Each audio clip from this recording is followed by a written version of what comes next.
मत मारना, इसलिए कि अगर तुम्हारा कोड़ा नबी की पुष्ट पर हमारी मौजूदगी में निकल गया तो हमें नागहां तलवार नियाम से बाहर निकालनी पड़ जाएगी। जब जलाले फारूकी को पैगंबर ने देखा तो आका फरमाने लगे, ऐ उमर तुम बैठ जाओ, ये बंदों के हक का मामला है, ये बंदों के हुकूक में बताना जा रहा हो, ये बंदों के हुकूक का मामला है। लेकिन आज हमारे यहाँ तो हालात ये है, हम भाई भाई का हक मारे बैठा है, पड़ोसी पड़ोसी का हक मारे बैठा है, रिश्तेदार रिश्तेदार का हक मारे बैठा है, उसके बावजूद उसे चैन की नींद आ रही है, उसके बावजूद उसे सुकून की नींद आ रही है, उसके बावजूद उसे बिल्कुल फक्र नहीं है। और बड़े शान से कहता है मैंने फला की बेईमानी कर ली है, फला का माल हड़प कर लिया है, देखे बस में हो तो लेकर दिखा दे। लेकिन याद रखना मुसलमानों दुनिया वालों को सबसे ज्यादा किसी पर मुतनब्बे कर रहे हैं तो इन्हीं बंदों के हुकूक के बारे में समझा कर जा रहे हैं। आका खड़े हो गए जब ये फरमाया था तो उमर खामोश होकर बैठ गए। आका ने फरमाया ओ सलमान फारसी, यहाँ से चले जाओ, फातिमा के मकान पे चले जाओ। फातिमा के मकान पर मैंने जिस कोड़े से सजाएं देता था वही कोड़ा फातिमा के मकान में रखा है। गए और फातिमा के यहाँ से कोड़ा ले लिया और जब कोड़ा लेकर पैगंबर इस्लाम सल्लल्लाहु अलैहि वसल्लम की बारगाह में हजरत सलमान फारसी आ गए। और जब सलमान फारसी कोड़ा लेकर हाजिर खिदमत हो गए तो तमाम सहाबा क्या देख रहे हैं, नबियों के नबी के लिए कोड़ा लाया गया है। तमाम सहाबा की आंखें अश्कबार हो गई और आंखों में आंसू ला जाने के बाद क्या देखा, पैगंबर इस्लाम सल्लल्लाहु अलैहि वसल्लम है, आंखों मेरे आका खड़े हैं, तमाम सहाबा ज़ारो किनार रो रहे हैं और चीखें भरी है। लेकिन ऐसा लग रहा है अगर आज उकाशा का कोड़ा नबी की पीठ पे लग गया तो कयामत से पहले कयामत आ जाएगी। अगर आज उकाशा का कोड़ा एक पैगंबर की पुश्त पे लगने वाला है, एक गुलाम नबी पे हाथ उठाएगा, एक गुलाम अपने नबी पे कोड़ा लगाएगा, एक अदना नबी के ऊपर हाथ उठाएगा, एक पीछे नमाज पढ़ने वाला नबी के ऊपर हाथ उठाएगा। एक सहाबी खड़े हो गए और खड़े होने के बाद कहा उकाशा क्या तू नमाज पढ़ाने का एहसान भूल गया है, क्या कलमा पढ़ाने का एहसान भूल गया है, क्या रोजा लाने का एहसान भूल गया है, क्या हज कराने का एहसान भूल गया है। कहा तो आका ने फरमाया एहसान याद मत दिलाओ, ये बदले का मामला है, ये हक का मामला है। जब तक ये माफ नहीं करेगा तो माफ नहीं होगा, या तो माफ करे या बदला ले ले, मैं देने के लिए तैयार हूं। ये कितना बड़ा मर्तबा, कितना बड़ा जरूरी चीज है, लेकिन आज हम इसे एहसास नहीं करते। आका बता रहे हैं उकाशा के हाथ में कोड़ा है और कोड़ा मुस्तफा की पीठ पर पड़ने वाला है। उकाशा आगे बढ़े, दौड़ते हुए क्या देखा, सहाबा चीखें मारने लगे। आका ने फरमाया उकाशा आजा, करीब आजा। उकाशा करीब खड़े हो गए और जब उकाशा करीब हो गए हाथ में कोड़ा पैगंबर ने दे दिया तो फौरन उकाशा ने कहा या रसूल अल्लाह, अब कोड़ा तो मिल ही गया है, लेकिन सरकार जब मेरी पीठ पर कोड़ा आपने मारा था उस वक्त मेरी पीठ नंगी थी या रसूल अल्लाह, अगर मुझे भी बदला लेना है तो आपको कुर्ता उतारना होगा। सरकार ने कुर्ता शरीफ उतारा, चीखें निकल रही है और जैसे ही कोड़ा हाथ में है और हाथ में कोड़ा लेने के बाद में उछलते हुए जब मुस्तफा ने कुर्ता शरीफ उतारा, उतारने के बाद क्या देखा, मुस्तफा के कांधे शरीफ पर मोहरे नबुव्वत जगमगा रही है। और जब मोहरे नबुव्वत को जगमगाते देखा उकाशा ने उछलकर कोड़ा जमीन पे मारा और मोहरे नबुव्वत को टूटते हुए चूम लिया। आका ने कहा उकाशा अरे मारने क्यों नहीं हो, बदला लेते क्यों नहीं हो। तब उकाशा ने कहा आका मेरा मकसद बदला लेना नहीं, मेरा मकसद मोहरे नबुव्वत को चूमना था। मैंने सुना था अगर जो मोहरे नबुव्वत को अगर चूम लेता है अल्लाह उस पर जहन्नम की आग को हराम कर देता है। नारे तकबीर, नारे तकबीर, नारे रिसालत, नारे रिसालत। जश्न यौमे विलादत तैयबा हजरत मौलाना हसनैन रज़ा मंजरी। नारे तकबीर, नारे रिसालत। सुभान अल्लाह, सुभान अल्लाह। आका हैं माशाअल्लाह, हक बता रहे हैं दुनिया वालों को। बहुत खूब। अब मेरे आका कायनात सल्लल्लाहु अलैहि वसल्लम उम्र के आखिरी पड़ाव में 63 साल आपकी उम्र शरीफ हो रही है। एक हफ्ता पहले मेरे आका को बुखार आ गया, सरकार को क्या हुआ, बुखार आ गया। बुखार इतना सख्त, कुछ देर बुखार फिर उतर गया, फिर चढ़ा फिर उतर गया। 4 दिन तक ये सिलसिला चला। सरकार उसी अलालत में अपने सहाबा को नमाज पढ़ाते रहे। आखिर में जब हुजूर पर गशी के आसार दिखने लगे, बुखार इतना तेज होता कि मेरे नबी बेहोश हो जाते थे, होश नहीं रहता था। होश आता, एक दिन ऐसा हुआ हुजूर ने मगरिब की नमाज पढ़ाई। क्या हुआ? मगरिब की नमाज पढ़ाई और मगरिब के बाद में साहबा मस्जिद में बैठे रहे। इस इंतजार में बैठे हैं सरकार के गुलाम कि अब ईशा की नमाज पढ़ के घर जाएंगे। ईशा की अजान हो गई, जमात का वक्त हो गया, हुजूर तशरीफ नहीं लाए। फरमाते हैं आयशा, अबू बकर से कहो लोगों को नमाज पढ़ाए। फिर बेहोश हो गए हुजूर, गशी आ गई। काफी देर के बाद में आपको होश आया तो सरकार फरमाते हैं क्या लोगों ने नमाज पढ़ ली? क्या लोगों ने नमाज? तो आयशा अर्ज करती हैं, या रसूल अल्लाह, वो तो आपके इंतजार में है सरकार, आप पहुंचेंगे तो जमात होगी। फिर आका फरमाते हैं अबू बकर से कहो नमाज पढ़ाएं। तो आयशा हम मुसलमानों की माँ कहती हैं, या रसूल अल्लाह, मेरे बाप तो रकीकुल कल्ब हैं, बहुत कमजोर दिल के मालिक हैं, सरकार आपकी जगह पे कैसे नमाज पढ़ा लेंगे? अदब देखें आप, कैसे नमाज पढ़ाएंगे? फरमाते हैं आयशा, कहो अबू बकर से नमाज पढ़ाएं। 17 वक्त की नमाज अबू बकर ने मुस्तफा की जाहिरी जिंदगी में लोगों को पढ़ाई। सुभान अल्लाह, सुभान अल्लाह। कितने वक्त की? 17 वक्त। हुजूर के सहाबा को अबू बकर ने नबी की जाहिरी जिंदगी में नमाजें पढ़ाई। एक मर्तबा ऐसा हो गया, इसी पीरियड में हुजूर दुनिया से जाने वाले हैं, 3 दिन बचे हैं। 3 दिन के बाद हुजूर इस दुनिया में जाहिरी तौर पे तशरीफ ले जाएंगे। अबू बकर नमाज पढ़ा रहे थे। दिल में डर यह है कहीं सरकार ना आ जाए। जब सरकार ने बहुत हिम्मत की, हुजरे आयशा में से निकले, अबू बकर नमाज पढ़ा रहे हैं। क्या कर रहे हैं? अब देखें इश्क वाली नमाज कैसी होती है। अबू बकर नमाज पढ़ा रहे हैं, सहाबा पीछे नियत बांधे नमाज पढ़ रहे हैं और हुजूर आ गए। क्या हुआ? हुजूर आ गए और जैसे ही हुजूर आए तो अबू बकर अब पीछे हटने के चक्कर में, सरकार फरमाते ना अबू बकर यहीं खड़े रहो। सरकार अबू बकर के बराबर में बैठ गए और नमाज पढ़ने लगे। अब मुझे ये बताओ, लोग कहते हैं कि नबी का ख्याल नमाज में आ जाए तो नमाज नहीं होगी, और जब हुजूर बराबर में बैठे आते देखा, कदमों की आहट को सुना तो ख्याल नहीं आया होगा? जरूर आया। जल्दी बोलो। पीछे हट रहे हुजूर को देखा है तो क्या नमाज नहीं टूटी? अपनी जगह से पीछे हट गए, हुजूर ने कहा ना हटो मत, यहीं बैठ के नमाज, यहीं खड़े होकर नमाज पढ़ाओ, तो क्या नमाज नहीं टूटी? ज़बाने रिसालत आवाज़े मुस्तफा जब कानों से टकराई, ख्याल नहीं आया? आया, उसके बावजूद नमाज नहीं टूटी। क्या मतलब? आकाए कायनात के चहीते अबू बकर ने कहा, मैंने उस दिन नमाज पढ़ाई, लोग मेरे पीछे खड़े होकर नमाज पढ़ रहे थे और मैं नबी की इक्तिदा में नमाज पूरी कर रहा था। सुभान अल्लाह, सुभान अल्लाह। बेशक बेशक, लोग मेरी इक्तिदा में थे और मैं नबी की इक्तिदा में नमाज पढ़ रहा था। सरकार ने नमाज पढ़ ली, उसके बाद वापस हो गए।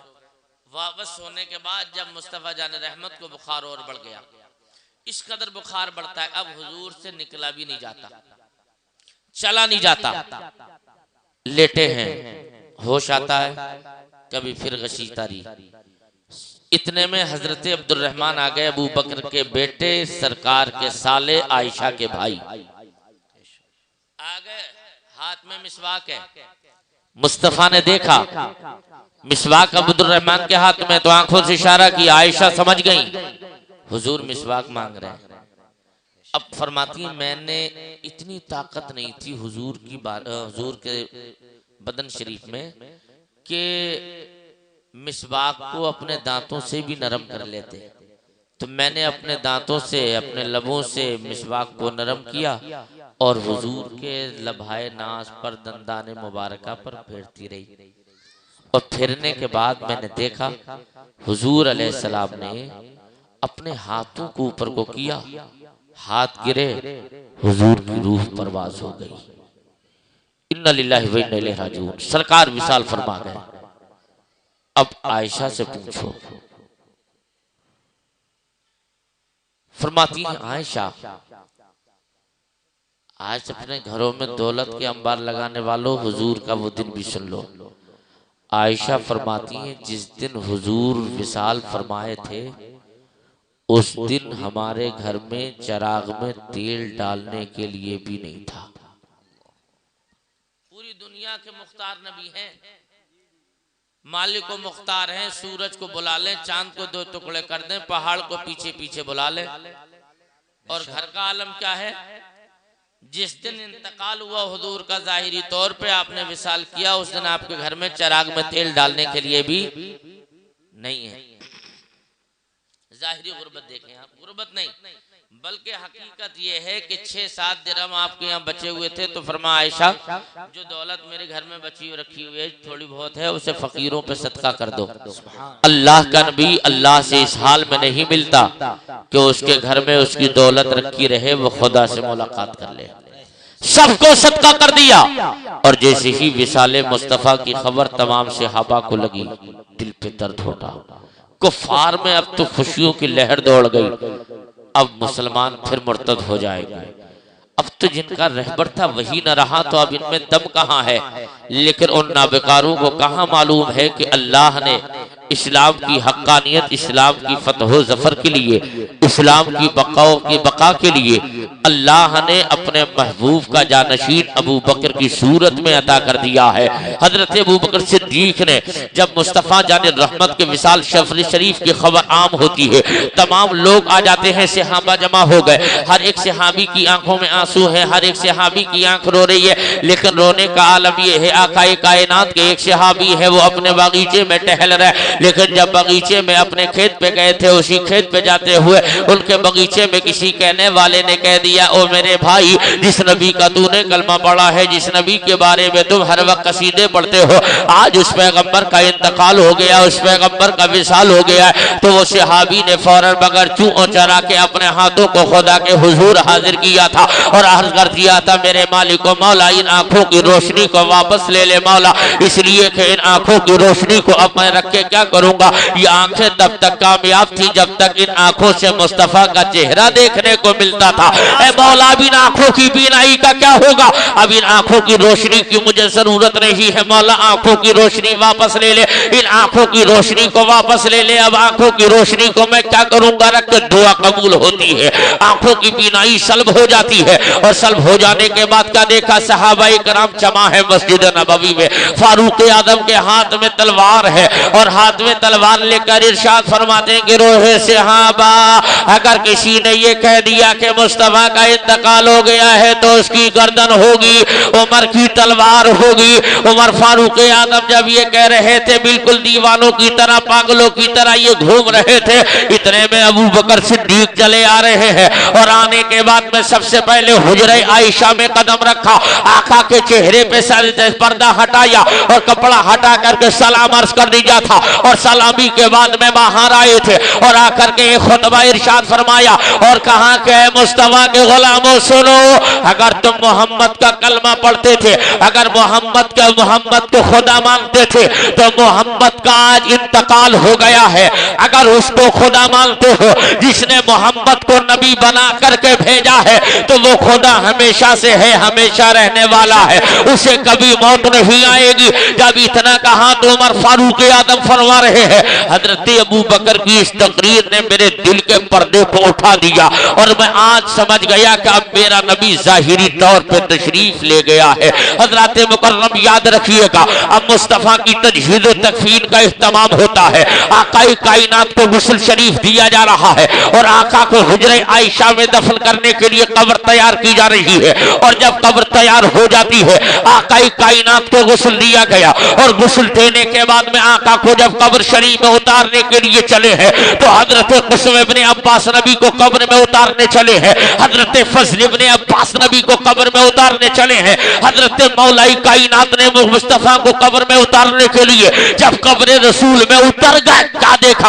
आका को नीचे ले लिया, मुस्तफा को कब्र में उतार दिया, पटले लगा दिए गए। और लगाने के बाद में एक सहाबी बचे हैं, तारीख फजल इब्ने अब्बास का नाम लेती है, वो कब्र रसूल में बचे हैं। अली बाहर हो गए, अब्बास बाहर हो गए, मगर फजल इब्ने अब्बास बचे हैं। दिल में सोचते हैं और दिल ही दिल में ख्याल करते हैं, आज तो नबी का इंतकाल हो गया, नबी का विसाल हो गया। आमिना के लाल ने पर्दा फरमा लिया। जब हुजूर ने पर्दा फरमा ही लिया है तो अब हमने जब जोहर की नमाज पढ़ते हैं तो नबी का चेहरा देखते हैं, असर की नमाज पढ़ी तो नबी का चेहरा, मगरिब पढ़ी नबी का चेहरा देखा, ईशा पढ़ी तब हमने नबी का चेहरा देखा। अब तो नबी का चेहरा ही देखने ना मिलेगा, इसलिए अब्बास चलते चलते आखिरी मर्तबा और नबी का चेहरा देख लो। अब्बास फरमाते मैं डरते डरते हुजूर के सर के करीब चला गया और जब मैंने सर के करीब जाकर देखा, मुस्तफा के सर से कपड़ा हटाया, कफन हटाया, क्या देखा, मुस्तफा के दोनों लब कब्र शरीफ में हिल रहे हैं, आका के लब हिलते दिखे। तो अब्बास फरमाते मैंने दिल में सोच लिया कहीं ऐसा तो नहीं आका अपनी कब्र के अंदर लेट करके अपनी बेटी फातिमा को याद कर रहे हो, कहीं ऐसा तो नहीं दामाद अली को याद कर रहे हो, कहीं ऐसा तो नहीं हसनैन करीमैन को याद कर रहे हो। जब इतना कहा, अब्बास फरमाते हैं मैंने लबकानों को लबे रसूल के करीब किया, उस वक्त में आका अपने दामाद अली को याद कर रहे हैं, उस वक्त में आका अपनी बेटी फातिमा को याद कर रहे हैं, उस वक्त में आका अपने हसनैन करीमैन को याद कर रहे हैं। अब्बास फरमाते हैं जब कानों को लबे रसूल के करीब किया था तो आका के लब हिल रहे थे और या रब्बे उम्मती की आवाजें आ रही थी। और जब इस वाक़े पे नजर आला हजरत की बढ़ती है तो मेरा रदा यही तो कहता है, जो ना भूला हम गरीबों को रजा, जिक्र उसका अपनी आदत कीजिए और गैस में चल जाए बेदीनों के दिल, या रसूल अल्लाह की कसरत कीजिए। वाह वाह वाह, नारे तकबीर, नारे रिसालत, जश्न यौम विलादत तैयबा मौलाना हसनैन रजा मंजरी, नारे तकबीर, नारे रिसालत, सुभान अल्लाह सुभान अल्लाह। मेरे आका का विसाल शरीफ हो गया, सहाबा बाहर आ गए। उसके 6 महीने के बाद, कितने 6 महीने के बाद मुस्तफा की बेटी फातिमा का विसाल हो रहा है। उसके बाद तकरीर खत्म हो रही है। अब आखिरी बात नोट कर लो जलसे का मकसद। जब सब सहाबा बाहर आ गए तो हजरत अबू जर गिफारी से खातून जन्नत ने कहा, अबू जर कौन सा कलेजा लाए थे, तुमने बाबा जान की कब्र पर तुरबत पर मिट्टी डाली थी, तुम तो नबी के पसीने पे खून बहाने का जज्बा रखते थे और मेरे बाबा को तुमने कब्र में उतार दिया। अब्बा जान को कब्र में उतार के तुम बाहर आ गए, कौन सा कलेजा लाए थे अबू जर? अबू जर गिफारी फरमाते हैं मेरी आंखें बहने लगी, दिल पर फातिमा के जुमलों ने तड़पा दिया। फातिमा फरमाती अबू जर, अगर आज किसी का जवान बेटा मर जाए तब बूढ़े बाप की कमर टूट जाती है, कई कई दिन घर में खाना नहीं बनता है, हर वक्त में रोने चीखने चिल्लाने की आवाजें आती हैं। मगर उन आशिकों से पूछ लो जिन्होंने अपना तन मन धन घर बार सब कुछ नबी पे कुर्बान कर दिया था।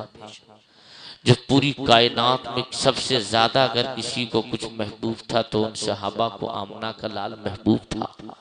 आज महबूब को कब्र में उतारा था, जब विसाल की खबर सुनी होगी तो दिल पर क्या गुजरी होगी। सहाबा ज़ारो कितार रो रहे। फातिमा फरमाती हैं कौन सा कलेजा लाए थे, मेरे अब्बा जान को कब्र में उतारा। उलमा फरमाते हैं जब तक फातिमा हयात रही तब तक फातिमा कभी मुस्कुराई नहीं। फातिमा के लबों पे कभी मुस्कुराहट नहीं आई। हर वक्त अपने बाप की बातों में हो, हर वक्त अपने अब्बा जान की याद में मस्त। अब आखिरी वक्त आ रहा है फातिमा का। दिन निकला था, फजर की नमाज पढ़ी थी फातिमा ने, और नमाज पढ़ने के बाद में सबसे पहले पानी को गर्म किया, कपड़ों को निकाला, कपड़ों को धोला, पानी गर्म किया, इमाम हसन को करीब बुलाया, उन्हें नहलाया, हसन हुसैन को बुलाया, उन्हें नहलाया, ज़ैनब को बुलाया, इन तमाम लोगों को बुलाया, आटा गूंदा, खाना बनाया, रोटियां पका के रखी। अली आ गए, अर्ज करने लगे शरीक हयात, आज से पहले एक वक्त में इतना सारा काम करते कभी नहीं देखा। फातिमा कहाँ की तैयारी है? क्या कहा? कहाँ की तैयारी है? फातिमा फरमाती हैं अली आज मेरी तुम्हारी आखिरी मुलाकात है, आखिरी मुलाकात है। लेकिन अली आंखों में आंसू ले आए। अली फरमाते फातिमा जिंदगी में तुम मेरे साथ रही तो मैं तुम्हारी खिदमत न कर सका। इधर फातिमा बोल रही है अली मैं आपकी जिंदगी पूरी न कर सकी। अली अगर मुझसे कोई खता सरजद हो गई हो अली माफ कर देना। जब इतना सुना तो अली की आंखें बहने लगी, सारो कतार रोने रहे। अली फरमाते हैं अली जब से निकाह हुआ, निकाह होने के बाद में विसाल तक फातिमा ने मुझसे किसी चीज की तलब नहीं किया था, आज तक किसी चीज की मांग नहीं की थी। लेकिन जब फातिमा को एक मर्तबा बुखार आ गया था और बुखार के आलम में आखिर मांगा क्यों नहीं था अली से हुजूर की बेटी फातिमा ने? मांगना चाहिए, बीवी थी आप। लेकिन उनके बाप मेरे मुस्तफा ने जब निकाह किया था तो फरमाया था बेटी फातिमा अली की हैसियत से ज्यादा कभी सवाल मत कर देना, कि तुम सवाल करो तो अली को मजबूरन कर्ज लेकर के लाना पड़े। लेकिन अली फरमाते हैं फातिमा ने कभी मुझसे कुछ मांगा ही नहीं, उम्र ऐसी गुजार कर खुदा की बारगाह में जा रही है मगर फातिमा ने कुछ नहीं मांगा। अब फरमाती हैं अली से ए मेरे शरीक हयात, मेरे सरताज ये तो सुनो, मेरे आका, मेरे मावा, मेरे मौला, मेरे मलजा, मेरे सरकार, ये बताइए जब मैं दुनिया से जा रही हूँ आखिरी दीदार है, आप मुझसे राजी है? फरमाते हैं अली ए फातिमा मैं ही राजी नहीं, तुझसे तो अल्लाह भी राजी है, अल्लाह का रसूल भी राजी है। इतना कहा कहने के बाद में हसन को करीब बुलाया, हुसैन को करीब बुलाया, सर में कंघी किया, बालों में तेल डाला, आंखों में सुरमा लगाया, कपड़े पहनाए, प्यार किया और कहने लगती हैं अली इसलिए प्यार कर रही हूँ कि न जाने कल इनके बालों में कितनी गर्द गुबार लगेगी, कल कोई इनकी आंखों में सुरमा लगाए या ना लगाए, कल इनके बदन पे कपड़े मैले होंगे तो कौन धुलेगा। इसलिए मैं सारा काम अभी करके दे रही हूँ। रोटियां इसलिए ज्यादा बना के रखी है ताकि कल मैं ना हुई तो मेरे बेटों को खाना कौन बना कर खिलाएगा। ये सब दर्द भरी बातें खातून जन्नत की ज़बान से निकल रही हैं। अली रोते जा रहे हैं, हसन रो रहे हैं, हुसैन रो रहे हैं, फातिमा जहरा की बेटी सैयदा ज़ैनब रो रही है। जब पंजतन पाक का काफिला ये ज़ारो कितार रो रहा है, आखिर में आकाए कायनात की बेटी फातिमा ने इरशाद फरमाया था सरताज अली जब मैं इंतकाल कर जाऊं तो मेरा जनाजा रात की अंधेरी में निकालना और मेरे इंतकाल की किसी को खबर तक मत करना। अली इतना जब कहा तो खातून जन्नत का कुछ देर के बाद विसाल हो गया है और वसीयत ये हुई है किसी को मौत की खबर नहीं देना। लेकिन रात ये घर में 3 लोग हैं, अली है, हसन है, हुसैन है, और दफनाने के लिए मुर्दे को 4 लोग चारपाई पर लेके जाते हैं। अब लोग हैं 3, वसीयत है ये किसी को बताना नहीं है। आखिर अब होना क्या है कि अली का जब फातिमा का विसाल तो हो गया, अली दिल में सोचने लगते हैं आखिर अब होगा तो होगा क्या। आप 3 लोग हैं, 2 बच्चे हैं, तीसरा मैं हूँ और चारपाई पे कांधा लगाने के लिए 4 लोग होने चाहिए। चौथा चौथा पाया कौन पकड़ेगा। जब ये बातें चल ही रही थी इतने में क्या देखा कि रात की तन्हाई हो गई। फातिमा को गुस्ल दिलाया गया, कफन पहनाया गया और कफन देने के बाद जब बाहर निकालने की तैयारी हो ही रही थी इतने में दरवाजे पे दस्तक दिया। हजरत अबू जर गिफारी तशरीफ ले आए और जब अबू जर गिफारी आ गए तो कहने लगे, ऐ अली आज तुम्हारे चेहरे पे पसमुर्दगी के आसार कैसे हैं अली, आज तुम्हारी आंखें सावन भादों की तरह भीगी कैसे हैं अली, अब तुम्हारी आंखों में आंसुओं का सैले रवा कैसे है अली। तो अली कहने लगते हैं, ऐ मेरे भाई अबू जर गिफारी फातिमा का इंतकाल हो गया है। तो अली ने हजरत अबू जर गिफारी ने कहा, अली जब फातिमा का विसाल हो गया, नबी की बेटी का विसाल हुआ है तो तुम्हें खबर करनी चाहिए। बेशुमार सहाबा आते और देखते फातिमा को, फातिमा के जनाजे में शरीक होते, लेकिन अली तुमने किसी को खबर तक नहीं की। तो मेरे आका अली इरशाद फरमाते हैं कि अबू जर भाई जब फातिमा से इंतकाल से पहले वसीयत की थी कि मेरा जनाजा रात की तन्हाई में निकालना और मेरी मौत की खबर किसी को ना करना, लेकिन मेरी मौत पर किसी को बुलाना नहीं। लेकिन ए अबू जर जब तुम आ ही गए हो तो आ जाने के बाद शरीक हो जाओ। अब ये चार लोग कब्र पर लेकर फातिमा के जनाजे को जा रहे हैं। चार पाई है और चार पाए और उन्हीं चारों लोगों में अबू जर भी शामिल हो गए। अब ये फातिमा का जनाजा कब्र के लिए जा रहा है। अब फातून जन्नत को कब्र शरीफ में उतारने से पहले हजरत अबू जर गिफारी ने कब्र से कहा था, ए कब्र तुझे मालूम है आज तेरे अंदर कौन आने वाला है, ए कब्र तुझे मालूम है आज तेरे अंदर कौन ऐसी हस्ती आने वाली है, ए कब्र तुझे मालूम है आज तेरे अंदर वो आने वाली है कि जिसके लिए नबियों का नबी इस्तकबाल में खड़ा होता था। आज तेरे अंदर वो बेटी मुस्तफा की आने वाली है जिस बेटी को आका ने अपना दिल का टुकड़ा कहा था। आज वही मुस्तफा की बेटी आने वाली है जिसको मुस्तफा ने जन्नती औरतों की सरदारी अता फरमाई थी, जन्नत की मलका जिसे मुस्तफा ने बनाया था। आज वही बेटी तेरी आगोश में आने वाली है। आज वही बेटी फातिमा आ रही है। वो जो रमजान के महीने में शिद्दत की गर्मी पड़ रही थी तो उम्मे ऐमन ने कहा था कि मैं फातिमा के घर से निकल कर जा रही थी और जब मैंने घर से फातिमा के गुजरते देखा तो दिल में ख्याल आ गया फातिमा को देखती चली जाऊं, बच्ची कर क्या रही है। तो उम्मे ऐमन फरमाती है, मैंने दरवाजे के झरोकों से झांक के देखा तो मैंने क्या देखा कि फातिमा ज़हरा की एक तरफ तो इमाम हसन है और दूसरी जानिब इमाम हुसैन है और खातून जन्नत हाथों से चक्कियां जलाकर आटा तैयार कर रही है और पसीना टप टप टप जमीन पर गिर रहा है। इतना कहने के बाद फरमाती है, जब मैं काम से वापस आ रही थी दिल में फिर ख्याल आ गया, चलो चलते चलते एक मर्तबा और फातिमा को देख लिया जाए। तो ऐमन फरमाती है, जब मैंने फिर झांका तब मैंने ये देखा हसन भी लेटे हैं, हुसैन भी लेटे हैं और फातिमा टेक लगा कर सो रही है और चक्की अपने आप चल रही है, आटा भी निकल रहा है। चक्की भी चल रही थी, आटा निकल रहा था।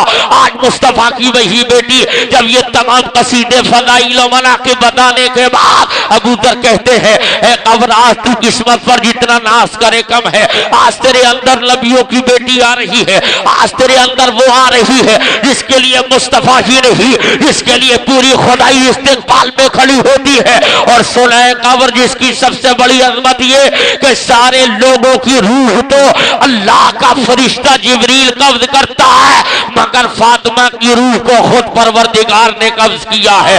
आज तो बेटी तेरे अंदर आ रही है, अपनी किस्मत पर नाश जितना करे कम है। उस वक्त में कब्र से एक जवाब आया था, कहा था अबू जर, मैं मानती हूं कि मुस्तफा की बेटी है, मैं मानती हूं नबियों के नबी की शहजादी है, जन्नती औरतों की सरदार है, जन्नती औरतों की मलका है, फरिश्तों का अल्लाह ने अपने दस्तरखान फरिश्तों के जरिए इनके घर भेजा। सब मानती हूं, लेकिन अबू जर फातिमा आ रही है, मगर ये भी बता दो कि फातिमा कब्र की क्या तैयारी करके आ रही है, फातिमा कब्र में क्या लेकर आ रही है। अब आप अंदाजा लगाओ मुसलमानों, फातिमा बख्शाई है कि नहीं?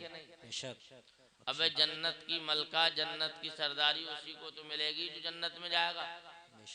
और नबी के जबान से क्या सुना था? सरकार फरमाते मेरी बेटी जन्नती औरतों की सरदार है। तो जन जीते जी जिसे जन्नती औरतों की सरदारी पैगंबर ने दी है तो उसके जन्नती होने में कोई शक? फिर कब्र क्या पूछ रही है? अबू जर लेके क्या आ रही है? तैयारी कब्र की क्या है? अब आप अंदाजा लगाओ मुसलमानों, जब बख्शे बख्शाए लोगों के साथ कब्र का ये सलूक, तो मेरी तुम्हारी कोई हैसियत है? बोलो, है नहीं। इसलिए इस्लाम के प्यारे भाइयों, मरना सबको है, कब्र की अंधेरी कोठरी में पहुंचना है, तो मरने से पहले अपने कब्र की तैयारियां कर लो। न जाने कौन से दिन हमारी जिंदगी की आखिरी शाम हो जाए, इस सांसों की डोरियां कब हमसे ये बेवफाई करके टूट जाएं, ये रूह हमसे कब हमारे बदन से निकल कर चली जाए, उससे पहले अपने खुदा को, अपने नबी को राजी कर लो। नमाजों की पाबंदी करो, शरीयत मुताहरा के मुताबिक जिंदगी गुजारो, उलमा की कदर करो, मस्जिद और मदारिस का ख्याल रखो, अपने हर एक लम्हा अपने नबी पे कोशिश करो कि हम कुछ नहीं कर सकते हैं तो कम से कम खाली वक्त में अपने नबी पे दुरूद भेजा करो, ताकि सरकार फरमाते जो कसरत से मुझ पर दुरूद पड़ता है तो मैं उसके ख्वाब में अपने जमाले जहां आरा की उसे जियारत करा देता हूँ। इस नियत से नमाज पढ़ो, रोजा रखो, शरीयत के मुताबिक जिंदगी गुजारो, उसके बाद फरूई अमाल में कसरत से दुरूद पाक पढ़ो कि काश मुस्तफ़ा के चेहरे की जियारत हो जाए, आका राजी हो जाए। जब ये तुम्हारी जिंदगी का मामूल बन जाएगा तब समझो कि तुम कामयाब कामरान हो, तब समझो कि तुम कामयाब हो रहे हो। अगर इससे हटके है तो आप भूल में हैं खुदारा। इन जलसों का मकसद ये नहीं कि आपने उलमा को बुलाया, नजराना दिया, चले गए, खाना खिलाया पिलाया, रोशनी पिंडाल माइक सब लगाया, हो गया, जलसा बहुत अच्छा हुआ। जलसा अच्छा नहीं, जलसा अच्छा ही होता है, लेकिन ज़रूरी ये है कि जो बातें बताई जाएं उस जलसे में सामीन के दिल पर असर करें और उन बातों पे लोग अमल भी करें, तब जलसा कामयाब होता है। अल्लाह पाक की बारगाह में दुआ है, मालिक मौला जो कुछ मैंने बोला है उसे अपने महबूब की आमद के वसीले से कबूल फरमा ले और उस पर मुझे और सबों को अमल की तौफीक अता फरमाए। सारे लोग बावाज़े बुलंद कलमा शरीफ पढ़ें, ला इलाहा इल्लल्लाहु मुहम्मदुर रसूलुल्लाह व मा अलैना इल्लल बलाग। अस्सलामु अलैकुम व रहमतुल्लाहि व बरकातुहू।